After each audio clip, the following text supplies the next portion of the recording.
Hello, world. Welcome to the Vaping Unplugged podcast. Everything you need to know about vaping and tobacco harm reduction. Hello and welcome everyone back to Vaping Unplugged podcast. Everything you need to know about vaping and vapors. My name is Lika, and today I'm going to be joined by Elizabeth Hicks, our colleague from Consumer Choice Center. She's U.S. Affairs Analyst at the CCC. Hi, Liz. Thank you so much for being with me today. Yes, thank you. Really excited to be here. Great to have you here. And I'm just going to say again, I'm very excited that we have launched this podcast. I think it's a very interesting thing. And for everyone joining us today, welcome back or welcome to our podcast. And I hope you find it interesting. We're going to be talking about many different topics throughout this few podcasts that we have planned over the course of next few weeks.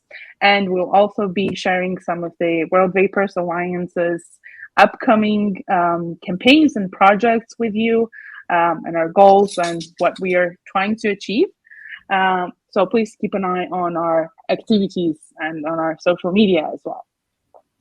So let me just let's just directly jump in and talk about, Liz, what you've been doing and your work and your achievements. Tell us a little bit about what's going on and what you've been working on recently in the U.S.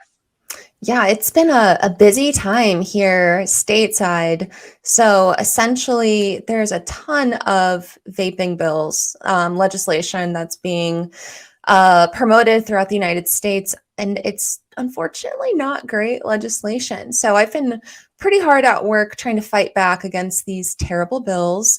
A lot of policies that you and in this audience will be familiar with, whether it's flavor bans or insane taxes put on vaping products, caps on nicotine levels, repeals on preemptions, all sorts of things like that. So it's been a busy time. I've been so far this year, me and my colleagues here stateside, I think we've testified on 17 different bills so far since January. And there's no end in sight, unfortunately. And there's been quite a few of them that have been flavor bans in particular. Minnesota has one that's currently ongoing, also Vermont, Maryland, Connecticut, and Hawaii. But I am happy to announce that the flavor ban in Hawaii did die in committee, so it's no longer happening, although I'm sure it'll come back again. That's one thing that we see pretty frequently is even if these bills, somehow don't make it past whatever, legislative session, it'll be reintroduced again and again, or it bounces around from committee to committee. So never a dull moment for us, but been doing a lot of testifying in these different committee hearings in various states, also working hard on doing, external relations, media relations, things like that, just trying to get the pro-vaping message out there as much as we can so we can stand up for vapors and make sure that they have the choices and access to the products that they prefer. That's very cool. Thank you so much for everything you're doing for vapors globally. Can you tell us a little bit about outcomes and what you've seen from the work that you've been doing and testifying on those, what you mentioned, legislation being passed? Yeah, absolutely. So I mentioned we've done 17 different, we've participated in 17 different bills so far. That's not even close to all of them that have been introduced just this year, unfortunately. But we're, I can imagine.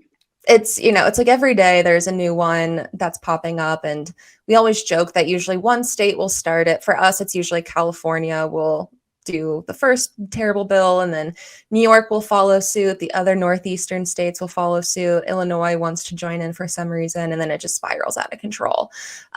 So again, a lot of them have been flavor bans. A lot of them have also been taxes.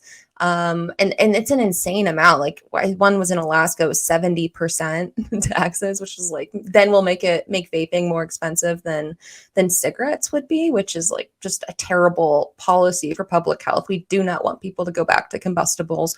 I support people's choices, but we know that vaping is 95% less harmful. Thank you to the meta-analysis out of Public Health England. And then also we know flavors are an important aspect too. There's a great study that came out of Yale by Abigail Friedman that showcases that flavors are 2.3 times more likely to help folks who use combustible cigarettes to actually switch to vaping. And I get a lot of questions from legislators about this.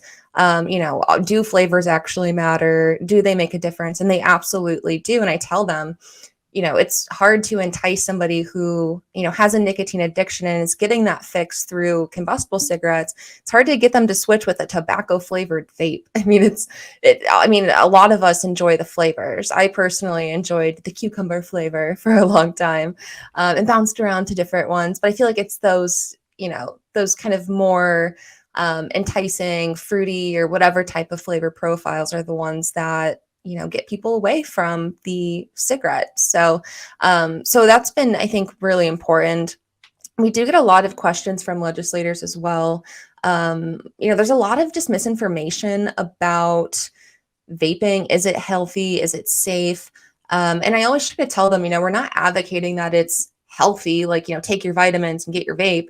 But what we're saying is it's so much less harmful and less risky than smoking combustible cigarettes. And so I think that's one of the important things that everyone should know. And I think we're starting to see the tide turn just a little bit, especially in these hearings where legislators are kind of finally listening to these talking points and realizing that, these policies are well-intentioned, when they're trying to protect the kids and make sure they don't have access to these products. But the unintended consequences of a lot of these policies just exacerbate the problem they're trying to fix, which is making sure that youth don't have access. So here in the United States, I think it was last year, there was a federal policy that was passed that made it so you have to be 21 in order to legally purchase tobacco products of any kind, including vaping. And that's been helpful in getting these products away from, high schoolers or middle schoolers. But also I think it's important for this audience to know is, at least stateside, we don't have what is considered to be a youth vaping epidemic anymore. Dr. Brian King, who is the head of the tobacco control area of the FDA, has even come out publicly and said that because of the data has showed that youth vaping is so low now that they're not even using the term youth vaping epidemic anymore. And I think that's great. I don't want kids to have access to vapes. Also don't want them to have access to cigarettes, but I do want adult consumers to be able to have that choice to enjoy these products, especially if it's getting them away from the harms of combustible cigarettes. So again, there's just a lot of bad policies that we see throughout most of the states, unfortunately. But again, I think what's nice is we're seeing a lot of them not pass. There are definitely a lot that do pass, unfortunately, and we continue to push back on those. But again, I think legislators are starting to kind of understand that it's not, prohibition is not effective, and we really need to embrace harm reduction instead. That's very cool. Actually, I agree. I think that's the point exactly, also raising awareness, right?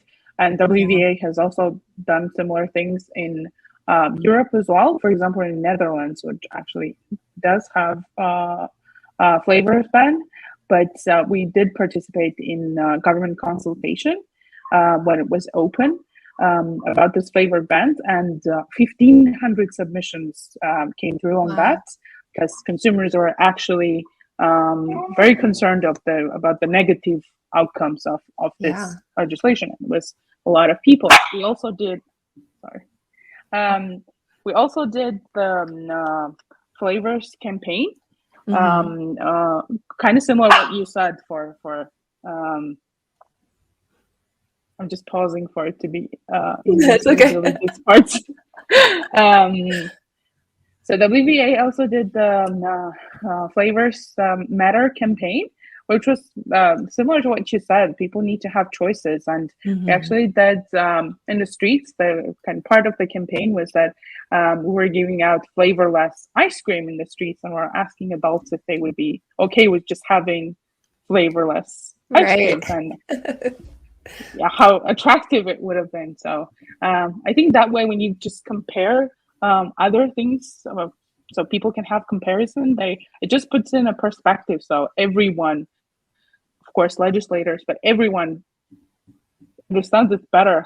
Why is it important, and just that the ban does not solve anything, right? Right. Yeah, that campaign was really Exactly. cool. I was a big fan of the Flavours campaign that you guys at WVA did, because it's, just really showcases that flavors do matter. Nobody wants to buy flavorless or bland or boring or, whatever it may be. That's just, it's not attractive to adults, and the talking points we hear a lot throughout the States is that, well, these flavors are just here to attract the kids. And it's like, okay, well, I'm 30 and I like flavors. So I don't know, maybe like, I think it's just important that we have options. And, there are, of course, tobacco flavored vapes and whatnot, but oftentimes too, I find that they don't taste like tobacco. They're not like cigarette tobacco. It's more It's like my least favorite flavor. Yeah, I feel like they're more like chocolatey or like coffee or, they're really not, I don't know. It's just interesting because I think it's a smart thing that, these companies have done, where again, like, I don't think a lot of people enjoy the taste of cigarettes. That's not why they're smoking. It's the nicotine that they're smoking it for. And so if we can provide that, feeling that you get from nicotine, but in a much more attractive way, which again is flavors, I think a lot of adult consumers really appreciate that. I know I do. Definitely. Couldn't agree more. Also, anything upcoming that you know of in the plans, in the works, what's happening, any other hearings that you're going to be participating in? Yes, there is a lot that is still coming up, and we will be there to push back as much as we can. But the thing too that I've talked a lot about, states and different state committee hearings, which is definitely a big part of what we're focusing on. But unfortunately, we're seeing attacks on vaping and consumer choice in this area on all levels, whether it's against states. Otherwise, we're also seeing it in localities. And we're also seeing it on a federal level as well. So the FDA here is really adamant about banning menthol, and particularly menthol cigarettes, but also just menthol flavors in general, which is, I think definitely unfortunate and not a win for public health. And then on the local side, that's where we see a lot of kind of crazy things come up.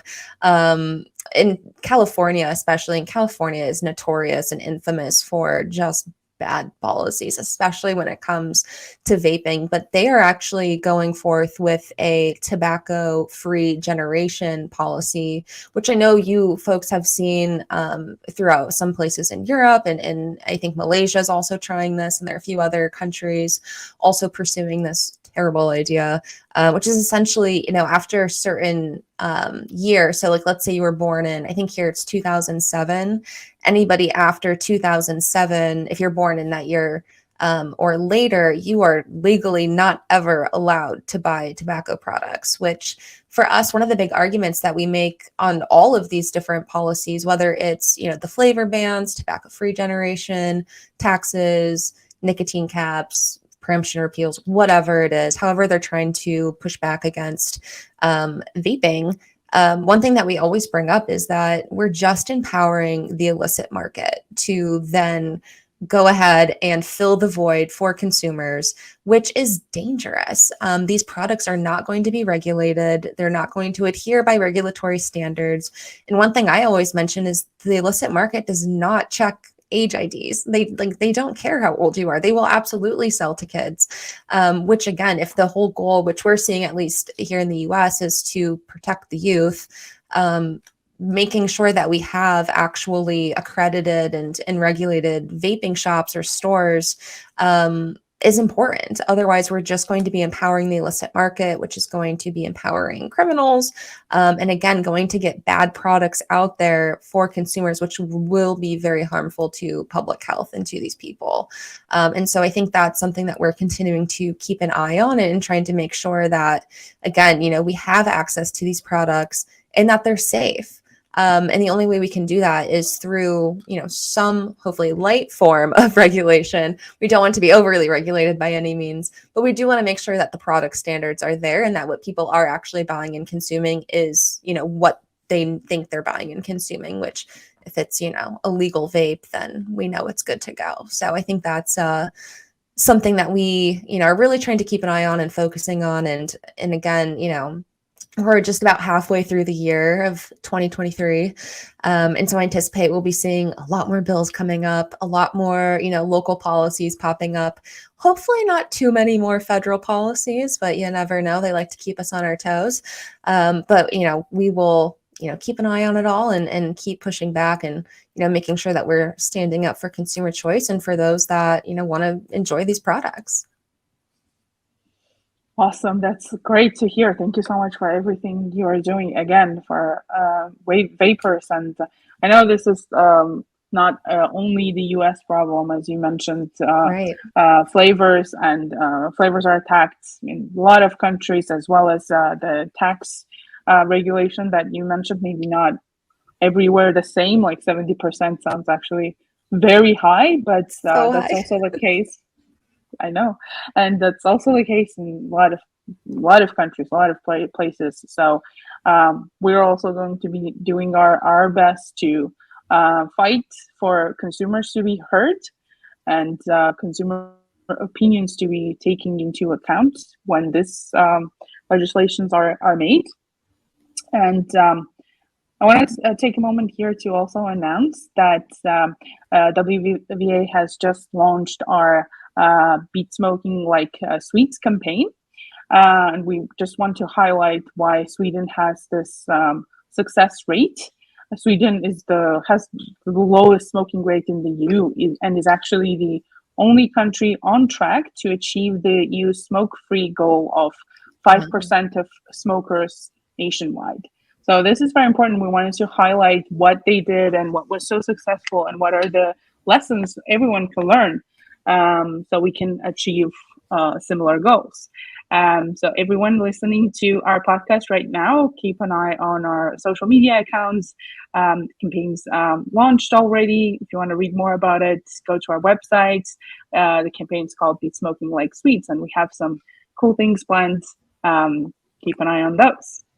And a lot more activities, of course. Just like you said, Liz, I think we all need to stay strong and fight everywhere. And it's a lot of things we need to fight for. Yeah, and that's why I really appreciate what you guys at World Vapers Alliance are doing. I mean, a lot of what I focus on is just in the United States, but you guys are tackling it literally everywhere else around the world, which is much, much needed and much appreciated by all of us who think these products should be on the market and of course, want to beat smoking. So I'm excited to see, the Beat Smoking Like the Sweets campaign and all the other fun activities you guys have planned. Let me just do a shameless plug too really quickly. I mean, anyone who's listening to this podcast hopefully is already following World Vapers Alliance. But if you're not, go ahead and do yourself a favor, subscribe, do all the things that you would do to keep in touch with World Vapers Alliance, sign up for the emails, the newsletters, and go ahead and do that for Consumer Choice Center as well while you're at it. But really appreciate what you guys are doing. So thanks so much for all of your efforts. Thank you. Thank you so much, Liz. Thank you for everything you're doing again. And thank you for taking your time to be with me here today. Again, this is Vaping Unplugged podcast. Thank you, everyone, for joining us today, and we'll be back next week. Bye, guys. Take care. Bye.